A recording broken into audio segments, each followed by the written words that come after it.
ನಮಸ್ಕಾರ ಸ್ನೇಹಿತರೆ, ನಮ್ಮ ಚಿತ್ತೋಹದತ್ತ ಯೂಟ್ಯೂಬ್ ಚಾನಲ್ಗೆ ನಿಮ್ಮೆಲ್ಲರಿಗೂ ಸ್ವಾಗತ. ನಾನು ನಿಮ್ಮ ಅಜಯ ಸಿಂಹ. ನೀನಾಸಂನಲ್ಲಿ ಡಿಪ್ಲೊಮಾ ಪಡೆದಿದ್ದೀನಿ. ನಾನು script writer, voice over artist ಮತ್ತು ಪ್ರೂಫ್ ರೀಡರು. ಕಳ್ತನ ಮಾಡಿದವ್ರು ಅದನ್ನು ತಂದುಕೊಡ್ತಾರೆ. ದೇವಿ ವಿಗ್ರಹ ಎಷ್ಟೇ ಸರ್ತಿ ತೊಗೊಂಡೋದ್ರೂ ಮತ್ತೆ ಮತ್ತೆ ಅದು ದೇವಸ್ಥಾನಕ್ಕೆ ಬರ್ತಿತ್ತು. ಗೊತ್ತಾ ನಿಮಗೆ? ಎಲ್ಲಿ, ಏನು, ಹೇಗೆ ಅಂತ ತಿಳ್ಕೊಬೇಕಂದ್ರೆ ನಮ್ಮ ಈ ವಿಡಿಯೋನ ಎಲ್ಲೂ ಸ್ಕಿಪ್ ಮಾಡಿದೆ ಫುಲ್ ನೋಡಿ, ಆಮೇಲೆ ಕಮೆಂಟ್ ಹಾಕಿ. ನಮ್ಮ ನೆರೆ ರಾಜ್ಯ ಕೇರಳ ದೇವರ ಸ್ವಂತ ನಾಡು. ಸೌಂದರ್ಯವು ಕೇವಲ ಕಣ್ಣಿಗೆ ಮಾತ್ರವಲ್ಲ, ನಮ್ಮ ಆತ್ಮಕ್ಕೂ ಮದ ನೀಡುತ್ತೆ. ಅಲ್ಲಿನ ದಟ್ಟವಾದ ಹಸಿರು ಕಾಡುಗಳು, ತೂಗಾಡುವ ತೆಂಗಿನ ಮರಗಳು, ನೀಲಿ ನದಿಗಳು ಸೇರಿ ಒಂದು ಅದ್ಭುತವಾದ ಲೋಕವನ್ನೇ ಸೃಷ್ಟಿಸಿದೆ. ಇಲ್ಲಿನ ಪ್ರಕೃತಿಯ ಪ್ರತಿಯೊಂದು ಅಂಶವೂ ಜೀವಂತವಾಗಿದೆ ಮತ್ತು ಅದು ಭಗವಂತನ ಇರುವಿಕೆಯನ್ನು ಪ್ರತಿಬಿಂಬಿಸುವಂತೆ ಭಾಸವಾಗುತ್ತೆ. ಅಲೆಪ್ಪಿಯ ಹಿನ್ನೀರು, ದಟ್ಟ ಅರಣ್ಯ ಮತ್ತು ಕಡಲ ತೀರಗಳ ಅಲೆಗಳ ಶಬ್ದ ಇವೆಲ್ಲವೂ ಮನಸ್ಸಿಗೆ ಒಂದು ರೀತಿಯ ಶಾಂತಿಯನ್ನು ನೀಡುತ್ತೆ. ಕೇರಳದ ಈ ನೈಸರ್ಗಿಕ ಸೌಂದರ್ಯವು ಸಾವಿರಾರು ವರ್ಷಗಳ ಆಧ್ಯಾತ್ಮಿಕ ಇತಿಹಾಸಕ್ಕೆ ತಾಯಿ ಬೇರು ಅಂದರೆ ತಪ್ಪಾಗಲಾರದು. ಕೇರಳದಲ್ಲಿ ಪ್ರತಿಷ್ಠಾಪಿತವಾಗಿರುವ ದೇವಾಲಯಗಳು ಕೇವಲ ಇಟ್ಟಿಗೆ ಮತ್ತು ಕಲ್ಲಿನ ಕಟ್ಟಡಗಳಲ್ಲ, ಅವು ನಂಬಿಕೆ ಮತ್ತು ಪವಾಡಗಳ ಜೀವಂತ ಸಾಕ್ಷಿಗಳು. ಪರಶುರಾಮರು ಸೃಷ್ಟಿಸದೆಂದು ನಂಬಲಾದ ಈ ನಾಡಿನಲ್ಲಿರುವ ಪ್ರತಿಯೊಂದು ದೇವಸ್ಥಾನವೂ ಒಂದು ವಿಶಿಷ್ಟವಾದ ಕಥೆಯನ್ನೇ ಹೇಳುತ್ತೆ. ಇಲ್ಲಿನ ದೇವಾಲಯಗಳಲ್ಲಿ ನಡೆಯುವ ಆಚರಣೆಗಳು, ಕಲಾ ಪ್ರಕಾರಗಳು ಮತ್ತು ಉತ್ಸವಗಳು ಕೇರಳದ ಶ್ರೀಮಂತ ಸಂಸ್ಕೃತಿಯನ್ನು ಪ್ರತಿನಿಧಿಸುತ್ತೆ. ಕೇರಳದ ದೇವಾಲಯಗಳು ವಾಸ್ತುಶಿಲ್ಪದ ಒಂದು ಅದ್ಭುತವಾದ ಉದಾಹರಣೆಯಾಗಿದೆ. ಇವು ಇಲ್ಲಿನ ಜನರ ಆಧ್ಯಾತ್ಮಿಕ ನಂಬಿಕೆಗೆ ಮತ್ತು ಕಲೆಗೆ ಒಂದು ಪ್ರತೀಕವಾಗಿ ನಿಲ್ಲುತ್ತೆ. ಅವು ಇಲ್ಲಿನ ಜನರ ನಿತ್ಯ ಜೀವನದಲ್ಲಿ ಆಳವಾಗಿ ಬೇರೂರಿವೆ. ಈ ಕ್ಷೇತ್ರಗಳು ಭಗವಂತನೊಂದಿಗೆ ಬೆರೆತು ಇಲ್ಲಿನ ಜನರ ಜೀವನದಲ್ಲಿ ಆಧ್ಯಾತ್ಮಿಕ ಶಕ್ತಿಯನ್ನು ಹೆಚ್ಚಳ ಮಾಡಿದೆ. ಕಾಲಟಿ, ಇದು ಶಂಕರರ ಜನ್ಮಸ್ಥಳ. ಕೇರಳದ ಎರ್ನಾಕುಲಂ ಜಿಲ್ಲೆಯಲ್ಲಿರುವ ಕಾಲಟಿ ಒಂದು ಪುಟ್ಟ ಹಳ್ಳಿ, ಆದರೆ ಇದೊಂದು ಮಹತ್ವವಾದ, ಅಪಾರವಾದ, ಮಹಿಮೆಯುಳ್ಳ ಕ್ಷೇತ್ರ.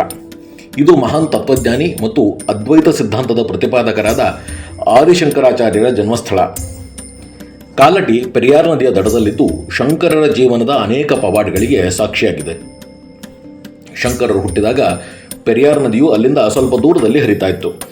ಪ್ರತಿದಿನ ಸ್ನಾನಕ್ಕಾಗಿ ನದಿಗೆ ಹೋಗುವುದು ಅವರ ತಾಯಿಗೆ ಕಷ್ಟವಾಗ್ತಿತ್ತು.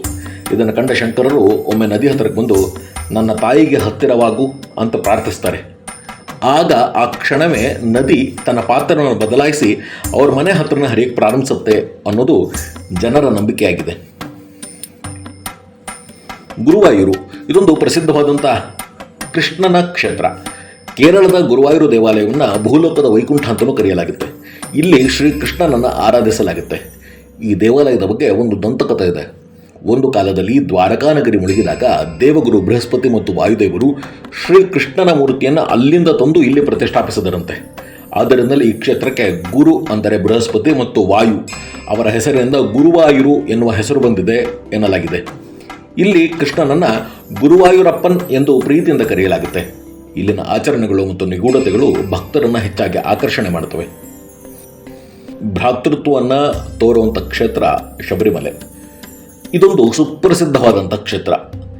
ದಕ್ಷಿಣ ಭಾರತದ ಬಹುತೇಕ ರಾಜ್ಯಗಳಿಂದ ಈ ದೇವಸ್ಥಾನಕ್ಕೆ ನಡ್ಕೊಳ್ಳೋರು ಬಹಳಷ್ಟು ಮಂದಿ ಇದ್ದಾರೆ. ಕೇರಳದ ಪಶ್ಚಿಮ ಘಟ್ಟಗಳ ದಟ್ಟ ಕಾಡಿನ ನಡುವೆ ಇರುವ ಶಬರಿಮಲೆ ಕ್ಷೇತ್ರ ಅಯ್ಯಪ್ಪ ಸ್ವಾಮಿಗೆ ಸಮರ್ಪಿತವಾಗಿದೆ. ಈ ದೇವಾಲಯದ ವೈಶಿಷ್ಟ್ಯವೆಂದರೆ ಇಲ್ಲಿಗೆ ಭೇಟಿ ನೀಡುವ ಭಕ್ತರು ಯಾವುದೇ ಜಾತಿ, ಮತ ಅಥವಾ ಧರ್ಮದ ಭೇದವಿಲ್ಲದೆ ಸಮಾನತೆಯಿಂದ ವರ್ತಿಸ್ತಾರೆ. ಈ ಕ್ಷೇತ್ರಕ್ಕೆ 41 ದಿನಗಳ ಕಠಿಣ ವ್ರತವನ್ನು ಪಾಲಿಸಿ ಕಷ್ಟಕರವಾದ ಕಾಲು ನಡಿಗೆಯ ಮೂಲಕವೇ ಹೋಗಬೇಕು. ಈ ಪ್ರಯಾಣವು ಕೇವಲ ದೈಹಿಕ ಶ್ರಮವಲ್ಲ, ಆಧ್ಯಾತ್ಮಿಕ ಸಾಧನೆಯೂ ಹೌದು. ಇಲ್ಲಿಗೆ ಬರುವ ಭಕ್ತರು ಪರಸ್ಪರ ಸ್ವಾಮಿ ಎಂದು ತಮ್ಮನ್ನು ತಾವು ಸಂಬೋಧಿಸುತ್ತಾರೆ. ಇದು ಸಹೋದರತ್ವ ಮತ್ತು ನಂಬಿಕೆಯನ್ನು ಪ್ರತಿಪಾದಿಸುತ್ತದೆ. ಅನಂತಶಯನದ ವೈಭವ, ತಿರುವನಂತಪುರಂ. ಕೇರಳದ ರಾಜಧಾನಿಯಾದ ತಿರುವನಂತಪುರಂನಲ್ಲಿ ಶ್ರೀ ಪದ್ಮನಾಭ ಸ್ವಾಮಿಯ ದೇವಾಲಯವು ಭಾರತದ ಅತ್ಯಂತ ಶ್ರೀಮಂತ ದೇವಾಲಯಗಳಲ್ಲಿ ಒಂದಾಗಿದೆ. ಇಲ್ಲಿ ವಿಷ್ಣುದೇವರು ಅನಂತಶಯನ ಭಂಗಿಯಲ್ಲಿ ಕಂಗೊಳಿಸುತ್ತಾರೆ. ಶೇಷದೇವರು ಅಂದರೆ ಸರ್ಪದ ಮೇಲೆ ಮಲಗಿರುವ ರೂಪದಲ್ಲಿ ದರ್ಶನವನ್ನು ನೀಡ್ತಾರೆ. ಈ ದೇವಾಲಯದ ವಾಸ್ತುಶಿಲ್ಪ ಮತ್ತು ಅದರ ಗೋಡೆಗಳ ಮೇಲಿರುವ ಪುರಾತನ ಕಲಾಕೃತಿಗಳು ಅದರ ಗಾಂಭೀರ್ಯ ಭಕ್ತರನ್ನು ಮಂತ್ರಮುಗ್ಧಗೊಳಿಸುತ್ತವೆ. ಇಲ್ಲಿನ ಸುರಂಗಗಳಲ್ಲಿ ಅಡಗಿರುವ ಅಗಾಧ ಸಂಪತ್ತು ಇಂದಿಗೂ ನಿಗೂಢವಾಗಿಯೇ ಉಳಿದಿದೆ. ಈ ದೇವಾಲಯವು ಕೇವಲ ಒಂದು ಧಾರ್ಮಿಕ ಕೇಂದ್ರವಲ್ಲ, ಇದು ಕೇರಳದ ಶ್ರೀಮಂತ ಇತಿಹಾಸ ಮತ್ತು ಸಂಸ್ಕೃತಿಯ ಪ್ರತೀಕವೂ ಹೌದು. ಇಲ್ಲಿನ ನಂಬಿಕೆಗಳೇ ಸತ್ಯ ಮತ್ತು ಸತ್ಯವೇ ನಂಬಿಕೆಯ ಆಧಾರ. ಪ್ರತಿ ದೇಗುಲದಲ್ಲೂ ಪ್ರತಿ ಆಚಾರದಲ್ಲೂ ನಮ್ಮ ಅರಿವಿಗೆ ಮೀರಿದ ವಿಚಿತ್ರ ದೈವಲೀಲೆಗಳ ಕುರುಹುಗಳನ್ನು ನಾವು ಕಾಣಬಹುದು. ಈಗ ನಾವು ಅಂಥದ್ದೇ ಒಂದು ಮಹಾಮಹಿಮ ಕ್ಷೇತ್ರದಲ್ಲಿನ ದೇವಿಯ ವಿಚಿತ್ರ ಪವಾಡವನ್ನು ನೋಡೋಣ. 3-4 ಬಾರಿ ದೇವಿಯ ವಿಗ್ರಹವನ್ನೇ ಕದ್ದವರಿದ್ದಾರಿಲ್ಲಿ. ಆದರೆ ಅದಾದ ನಂತರ ಆದದ್ದೇ ಬೇರೆ. ಸ್ನೇಹಿತರೆ, ನೀವಿನ್ನೂ ನಮ್ಮ ಚಿತ್ತಹೋದತ್ತ ಚಾನಲ್ಗೆ ಸಬ್ಸ್ಕ್ರೈಬ್ ಆಗಿಲ್ಲ ಅನ್ನೋದಾದರೆ ಸಬ್ಸ್ಕ್ರೈಬ್ ಆಗಿ ಪಕ್ಕದಲ್ಲಿನ ಬೆಲ್ ಐಕಾನ್ನ ಕ್ಲಿಕ್ ಮಾಡಿ ನಾವು ಹಾಕೋ ವಿಡಿಯೋಗಳ ಅಪ್ಡೇಟ್ ಪಡ್ಕೊಳ್ಳಿ. ನಿಮ್ಮ ಲೈಕ್ ಹಾಗೂ ಕಮೆಂಟ್ಗಳು ನಮಗೆ ಮಾರ್ಗದರ್ಶನ ಮಾಡ್ತವೆ. ನಮಗೂ ಹೊಸ ರೀತಿಯ ಹೊಸ ಆಲೋಚನೆಗಳ ವಿಡಿಯೋ ಮಾಡೋಕ್ಕೆ ಸ್ಫೂರ್ತಿ ಸಿಗುತ್ತೆ. ಇದು ಚಿತ್ತಹೋದತ್ತ ಯದ್ಭಾವಂ ತದ್ಭವತಿ. ಕೇರಳದ ದೇವಸ್ಥಾನಗಳಿಗೆ ಅದರದ್ದೇ ಆದ ವಿಶೇಷತೆ ಇದೆ. ಸಾವಿರಾರು ವರ್ಷಗಳ ಇತಿಹಾಸ ಹೊಂದಿರುವ ಇಲ್ಲಿನ ಪ್ರತಿಯೊಂದು ಶ್ರೀ ಕ್ಷೇತ್ರವು ದಂತಕಥೆಗಳನ್ನು, ಐತಿಹ್ಯಗಳನ್ನು ಒಳಗೊಂಡಿವೆ. ಪರಶುರಾಮರ ಕೋಪಕ್ಕೆ ನಲುಗಿದ ಭೂಮಿಯನ್ನು ಪುನಃ ಸೃಷ್ಟಿಸಿ 108 ಶ್ರೀ ಕ್ಷೇತ್ರಗಳನ್ನು ಪ್ರತಿಷ್ಠಾಪಿಸಿ ಪ್ರಕೃತಿಯನ್ನೇ ದೇವಾಲಯವನ್ನಾಗಿ ಮಾಡಿದ ಕಥೆ ಇಲ್ಲಿ ಬಹಳ ಪ್ರಚಲಿತವಾಗಿದೆ. ಕೇರಳದ ಹಸಿರು ಬಣ್ಣ, ನದಿಯ ಜುಳುಜುಳು ನಾದ, ಸುಂದರವಾದ ಹೂಗಳು ಇದೆಲ್ಲವೂ ಭಗವಂತನ ವಾಸಸ್ಥಾನವನ್ನು ಸೃಷ್ಟಿಸಿದ ಹಾಗೆ ಅನಿಸುತ್ತೆ. ಈ ಸುಂದರ ವಾತಾವರಣದಲ್ಲಿ ಕಣ್ಣೂರು ಜಿಲ್ಲೆಯ ಮಜಕ್ಕುನ್ನು ಎಂಬ ಹಸಿರು ಕಣಿವೆಗಳ ನಡುವೆ ಅಡಗಿರುವ ರಹಸ್ಯವೇ ಶ್ರೀ ಮೃದಂಗ ಶೈಲೇಶ್ವರಿ ದೇವಾಲಯ. ಇಲ್ಲಿನ ದಂತಕಥೆಗಳ ಪ್ರಕಾರ ದೇವತೆಗಳು ತಮ್ಮ ವಾದ್ಯವಾದ ಮೃದಂಗವನ್ನು ನುಡಿಸುತ್ತಿದ್ದಾಗ ಅದರ ಒಂದು ತುಂಡು ಆಕಾಶದಿಂದ ಭೂಮಿಗೆ ಬಿತ್ತು. ಅದು ಮೃದಂಗದಂತೆ ಕಾಣುವ ಒಂದು ಬಂಡೆಯಾಗಿ ಪರಿವರ್ತನೆಗೊಂಡಿತು. ಇದನ್ನು ಕಂಡ ಪರಶುರಾಮರು ಇಲ್ಲಿಯೇ ದೇವಿಯನ್ನು ಪ್ರತಿಷ್ಠಾಪಿಸಿದರಂತೆ. ಅದಕ್ಕಾಗಿ ಇದು ಮೃದಂಗ ಶೈಲೇಶ್ವರಿ ಎನಿಸಿಕೊಂಡಿದೆ. ಈ ಕ್ಷೇತ್ರವನ್ನು ಕೇರಳದ ಸುಪ್ರಸಿದ್ಧವಾದ ನೃತ್ಯ ಪ್ರಕಾರವಾದ ಕಥಕ್ಕಳಿಯ ಜನ್ಮಸ್ಥಾನ ಅಂತಲೂ ನಂಬಲಾಗಿದೆ. ಕಥಕ್ಕಳಿಯ ಕಲಾವಿದರು ತಮ್ಮ ನೃತ್ಯಕ್ಕೆ ತಕ್ಕಂತೆ ಇಲ್ಲಿಂದಲೇ ಸ್ಫೂರ್ತಿಯನ್ನು ಪಡೆದಿದ್ದಾರೆ ಎಂದು ಹೇಳಲಾಗುತ್ತೆ. ಇಲ್ಲಿ ಕಾಳಿ, ಸರಸ್ವತಿ ಮತ್ತು ಲಕ್ಷ್ಮೀ ದೇವಿಯರು ನೆಲೆಸಿದ್ದಾರೆ ಎನ್ನುವುದು ಭಕ್ತರ ನಂಬಿಕೆಯಾಗಿದೆ. ದೇವಿಯ ಅದ್ಭುತವಾದ ಲೀಲೆಗಳು ಮತ್ತು ಕಳ್ಳತನದ ಕಥೆಗಳು ಇಲ್ಲಿ ಬಹಳವಾಗಿ ಜನಜನಿತವಾಗಿದೆ. ಈ ದೇವಾಲಯದ ಮಹಿಮೆಗಳು ಬೆಳಕಿಗೆ ಬಂದಿದ್ದು ದೇವಿಯ ಮೂರ್ತಿಯ ಕಳ್ಳತನದ ನಂತರ, ಅಂದರೆ 1979ರಲ್ಲಿ. ಈ ದೇವಾಲಯದಲ್ಲಿ ಮೊದಲ ಬಾರಿಗೆ ದೇವಿಯ ಪಂಚಲೋಹದ ಮೂರ್ತಿಯನ್ನು ಕಳ್ಳತನ ಮಾಡಲಾಗಿತ್ತು. ಆದರೆ ಮಾರನೇ ದಿನ ಬೆಳಿಗ್ಗೆ ನೋಡಿದರೆ ಆ ಮೂರ್ತಿಯು ದೇವರ ಪ್ರಾಂಗಣದಲ್ಲಿ, ಅಂದರೆ ದೇವಾಲಯದ ಪ್ರಾಂಗಣದಲ್ಲೇ ಇತ್ತು. ಕಳ್ಳರು ಅದನ್ನು ಯಾಕೆ ಬಿಟ್ಟು ಹೋದರು ಅಂತ ಯಾರಿಗೂ ಗೊತ್ತೇ ಆಗಲಿಲ್ಲ. ಪೊಲೀಸರಿಗೆ ಇದರ ಸುಳಿವು ಕೂಡ ಸಿಗಲಿಲ್ಲ. ಇದಾದ ನಂತರ ದೇವಿಯನ್ನು ಪುನಃ ಪ್ರತಿಷ್ಠಾಪಿಸಲಾಯಿತು. ಕೆಲವು ವರ್ಷಗಳ ನಂತರ ಮತ್ತೆ ಮೂರ್ತಿಯನ್ನು ಕಳ್ಳರು ಅಪಹರಿಸಿದರು. ಈ ಬಾರಿ ಪೊಲೀಸರಿಗೂ ಯಾವುದೇ ರೀತಿಯ ಸುಳಿವು ಸಿಗಲಿಲ್ಲ. ಆಗ ದೇವಸ್ಥಾನ ಸಮಿತಿಯವರು ಅಷ್ಟಮಂಗಳ ಪ್ರಶ್ನೆಯನ್ನು ಕೇಳ್ತಾರೆ. ಆಗ ಈ ದೇವಿಯ ಮೂರ್ತಿಯನ್ನು ತಮಿಳುನಾಡಿನ ಕಡೆಗೆ ಹೊತ್ತೊಯ್ದಿದ್ದಾರೆ ಅಂತ ಗೊತ್ತಾಗುತ್ತೆ. ಕಳುವಾದ 42ನೆಯ ದಿನಕ್ಕೆ ತಮಿಳುನಾಡು ಸಮೀಪದ ಪಾಲಕ್ಕಾಟ್ ಎಂಬಲ್ಲಿ ಈ ದೇವರ ವಿಗ್ರಹವು ರಸ್ತೆ ಬದಿಯಲ್ಲಿ ಪತ್ತೆಯಾಗುತ್ತೆ. ಅದರ ಜೊತೆಯಲ್ಲಿ ಒಂದು ಚೀಟಿ ಕೂಡ ಇರುತ್ತೆ.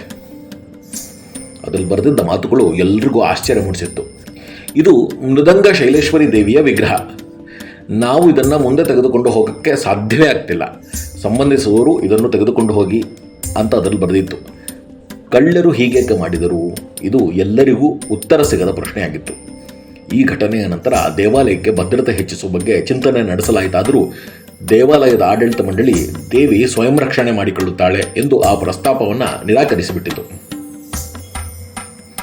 3ನೇ ಬಾರಿಗೆ ಕರ್ನಾಟಕದ ಕಳ್ಳರ ತಂಡವೊಂದು ಈ ವಿಗ್ರಹವನ್ನು ಅಪಹರಿಸಿತ್ತು.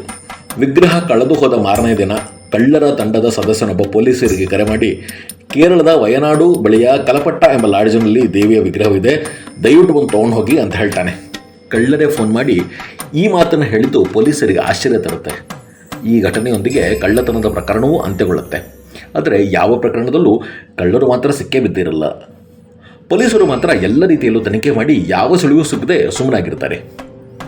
ಆದರೆ ಈ ಕಳ್ಳತನದ ರಹಸ್ಯ ತೆರೆದುಕೊಂಡಿದ್ದು ಮಾತ್ರ ಅನಂತರದ ದಿನಗಳಲ್ಲಿ. ಕೇರಳದ ಕೊಚ್ಚಿನಲ್ಲಿ ಇನ್ನೊಂದು ದೇವಸ್ಥಾನದಲ್ಲಿ ಕಳ್ಳತನ ಮಾಡುತ್ತಿರುವಾಗ ಒಂದು ತಂಡ ಪೊಲೀಸರ ಬಲೆಗೆ ಬೀಳುತ್ತೆ. ವಿಚಾರಣೆ ವೇಳೆ ಅವರು 2ನೇ ಬಾರಿಗೆ ಮೃದಂಗ ಶೈಲೇಶ್ವರಿ ವಿಗ್ರಹವನ್ನು ಕದ್ದಿದ್ದ ಕಳ್ಳರು ಅಂತ ಗೊತ್ತಾಗುತ್ತೆ. ಪೊಲೀಸರಿಗೆ ಕುತೂಹಲ ಹೆಚ್ಚಾಗಿ, ಕದ್ದಿದ್ದನ್ನು ಹೇಗೆ ನೀವು ಬಿಟ್ಟು ಬಂದ್ರಿ? ವಿಗ್ರಹ ಕದ್ದ ಮೇಲೆ ಅದನ್ನು ಇದ್ದಕ್ಕಿದ್ದಂತೆ ಯಾಕೆ ಬಿಟ್ಟು ಬಂದ್ರಿ ಅಂತ ಪ್ರಶ್ನೆ ಮಾಡ್ತಾರೆ. ಆಗ ಅವರು ಹೇಳಿದ ಮಾತು ಪೊಲೀಸರನ್ನು ಬೆಚ್ಚಿ ಬೀಳಿಸುತ್ತೆ. ನಾವು ಆ ವಿಗ್ರಹವನ್ನು ಮುಟ್ಟಿದ ಕೂಡಲೇ ನಮ್ಮ ಕೈಕಾಲುಗಳು ನಡಗಕ್ಕೆ ಆರಂಭಿಸಿದ್ವು. ಬಾಹ್ಯ ಪ್ರಜ್ಞೆ ಸಂಪೂರ್ಣವಾಗಿ ತಪ್ಪಿ ಹೋಗ್ತಿತ್ತು. ನಾವೇನು ಮಾಡ್ತಿದ್ದೀವಿ ಅನ್ನೋದರ ನಿಯಂತ್ರಣವೇ ನಮ್ಮಲ್ಲಿರಲಿಲ್ಲ. ಜೊತೆಗೆ ದೇವಿಯ ಮೂರ್ತಿಯನ್ನು ಹೊತ್ಕೊಂಡು ಹೋದ್ಮೇಲೂ ಯಾರೋ ನಮ್ಮನ್ನು ಹಿಂಬಾಲಿಸ್ತಿದ್ದಾರೆ ಎನ್ನುವ ಭ್ರಮೆ ನಮ್ಮಲ್ಲಿ ಮೂಡಿತ್ತು. ಆಗ ನಮಗೆ ಬಹಳವೇ ಭಯವಾಯಿತು. ಹೀಗಾಗಿ ನಾವು ಹೆದರಿ ವಿಗ್ರಹವನ್ನು ರಸ್ತೆಯ ಮೇಲೆ ಬಿಟ್ಟು ಹೋದವು ಅಂತ ಕಳ್ಳರು ಹೇಳ್ತಾರೆ. ಇದಾದ ನಂತರ ಕಾಸರಗೋಡಿನಲ್ಲಿ 3ನೇ ಬಾರಿಗೆ ವಿಗ್ರಹ ಕದ್ದ ಕಳ್ಳರ ಗುಂಪು ಕೂಡ ಪೊಲೀಸರ ಬಲೆಗೆ ಬೀಳುತ್ತೆ. ಅವರು ಕೂಡ ಇದೇ ಮಾತನ್ನೇ ಹೇಳ್ತಾರೆ. ಇದೇ ರೀತಿ ಮೂರ್ತಿ ಪೂಜೆಯಲ್ಲಿ ನಂಬಿಕೆ ಇಲ್ಲದ ಅನ್ಯ ಮತದ ತಂಡವೊಂದು 4ನೇ ಬಾರಿಗೆ ದೇವಿಯ ಮೂರ್ತಿಯನ್ನು ಕದ್ದು ಅನಂತರ ವಾಪಸ್ ಒಪ್ಪಿಸುತ್ತೆ.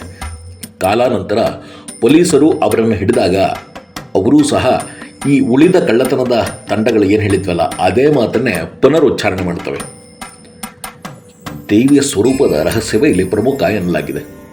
ಯಾಕೆಂದರೆ ಮೃದಂಗ ಶೈಲೇಶ್ವರಿ ದೇವಿಯ ಮೂರ್ತಿ ಕೇವಲ ಒಂದು ಪ್ರತಿಮೆಯಲ್ಲ, ಇದು ಮೂವರು ದೇವಿಯರ ಶಕ್ತಿಯ ಪ್ರತೀಕ ಎನ್ನುವುದು ಭಕ್ತರ ಅನನ್ಯ ನಂಬಿಕೆ. ಇಲ್ಲಿ ಭದ್ರಕಾಳಿ, ಸರಸ್ವತಿ ಮತ್ತು ಲಕ್ಷ್ಮೀ ದೇವಿಯರು ಒಂದೇ ಸ್ವರೂಪದಲ್ಲಿ ನೆಲೆಸಿದ್ದಾರೆ. ಭದ್ರಕಾಳಿಯ ಉಗ್ರ ರೂಪವೇ ಕಳ್ಳರಿಗೆ ಭಯ ಹುಟ್ಟಿಸಿದ ಹಾಗೆ ಅವರನ್ನು ದಿಗಿಲುಗೊಳಿಸುವ ಶಕ್ತಿ ಅಂತಲೂ ಹೇಳಲಾಗುತ್ತೆ. ದೇವಿ ಈ ಸ್ವರೂಪ ತನ್ನ ಭಕ್ತರನ್ನು ಕಾಪಾಡುವ ಭದ್ರತೆಯ ಪ್ರತೀಕವಾಗಿದೆ. ಈ ಮೂರೂ ದೇವಿಯರ ಶಕ್ತಿ ಒಂದೇ ವಿಗ್ರಹದಲ್ಲಿ ಇರುವುದರಿಂದ ಈ ದೇವಾಲಯಕ್ಕೆ ಮತ್ತಷ್ಟು ಪಾವಿತ್ರ್ಯತೆ ದೊರಕಿದೆ. ಕೇರಳದ ಮೂಕಾಂಬಿಕಾ ಅಂತಲೇ ಈ ದೇವಿ ಪ್ರಸಿದ್ಧವಾಗಿದೆ. ಈ ದೇವಾಲಯವನ್ನು ಕೇರಳದ ಮೂಕಾಂಬಿಕಾ ಅಂತ ಕರೆಯಲಾಗುತ್ತೆ. ಯಾಕಂದರೆ ಇದು ಕಲೆ ಮತ್ತು ಕಲಿಕೆಯ ಆರಾಧನೆಯ ಪ್ರಮುಖ ಕೇಂದ್ರ. ಕೇರಳದಾದ್ಯಂತ ಇರುವ ಕಲಾವಿದರು, ವಿಶೇಷವಾಗಿ ಕಥಕ್ಕಳಿ ನೃತ್ಯಗಾರರು ತಮ್ಮ ಪ್ರದರ್ಶನಕ್ಕೂ ಮುನ್ನ ದೇವಿಯ ಆಶೀರ್ವಾದ ಪಡೆಯಲು ಇಲ್ಲಿಗೆ ಬರುತ್ತಾರೆ. ಮೃದಂಗಕ್ಕೆ ಈ ದೇವಿಯ ಸಂಪರ್ಕವಿರುವುದರಿಂದ ತಮ್ಮ ಕಲೆಗೆ ಒಂದು ದೈವಿಕ ಲಯ ಮತ್ತು ಸೌಂದರ್ಯವು ಈ ದೇವಿಯಿಂದ ದೊರೆಯುತ್ತೆ ಎನ್ನುವುದು ಅವರ ನಂಬಿಕೆಯಾಗಿದೆ. ದೇವಾಲಯದ ಮೂರ್ತಿ ಕಳ್ಳತನದ ಈ ರೋಚಕ ಕಥೆ ಮಾಧ್ಯಮಗಳಲ್ಲಿ ಹೆಚ್ಚಿನ ಪ್ರಚಾರವನ್ನು ಪಡ್ಕೊಳ್ಳುತ್ತೆ. ಖ್ಯಾತ ಮಲಯಾಳಂ ಬರಹಗಾರ ಮತ್ತು ಪತ್ರಕರ್ತ PMK ನಾರಾಯಣನ್ ಅವರು ತಮ್ಮ ಲೇಖನಗಳಿಂದ ಈ ರಹಸ್ಯದ ಬಗ್ಗೆ ಜನರಿಗೆ ಇನ್ನಷ್ಟು ತಿಳಿಸ್ತಾರೆ. ಆನಂತರ ಖ್ಯಾತ ಮಲಯಾಳಂ ಚಿತ್ರ ನಿರ್ದೇಶಕ ಪ್ರಿಯದರ್ಶನ್ ಅವರು ಕಾಕಾ ಕೊಯಿಲ್ ಎಂಬ ಹೆಸರಿನ ಚಲನಚಿತ್ರವನ್ನು ನಿರ್ಮಾಣ ಮಾಡ್ತಾರೆ. ಇದು ದೇವಾಲಯದ ಇತಿಹಾಸ ಮತ್ತು ನಿಗೂಢ ಕಳ್ಳತನದ ಕಥೆಗಳನ್ನು ಆಧರಿಸಿದ ಕಾಲ್ಪನಿಕ ಕಥೆಯಾಗಿರುತ್ತೆ. ಈ ಚಲನಚಿತ್ರವು ಮೃದಂಗ ಶೈಲೇಶ್ವರಿ ದೇವಾಲಯದ ಕಥೆಯನ್ನು ಜನಪ್ರಿಯ ಸಂಸ್ಕೃತಿಯಲ್ಲಿ ಶಾಶ್ವತವಾಗಿ ನೆಲೆಗೊಳಿಸುತ್ತೆ. ನೋಡೋದಲ್ಲ ಗೆಳೆಯರೆ, ನಮ್ಮ ಅರಿವಿಗೆ ಬಾರದ ಅದೆಷ್ಟೋ ಶಕ್ತಿಗಳು, ಅದೆಷ್ಟೋ ಪವಾಡಗಳು ನಿತ್ಯವೂ ಜರುಗುತ್ತಲೇ ಇರ್ತವೆ. ಈ ಸೃಷ್ಟಿಯಲ್ಲಿ ನಡೆಯುವ ಅದೆಷ್ಟೋ ರಹಸ್ಯಗಳಿಗೆ ವಿಜ್ಞಾನದಲ್ಲಿ ಕೂಡ ಉತ್ತರ ಸಿಗಲ್ಲ.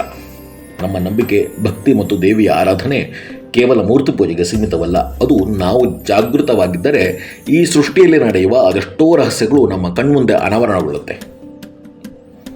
ಇದು ಈ ಬಾರಿಯ ಚಿತ್ತಹೋದತ್ತ ವಿಶೇಷ.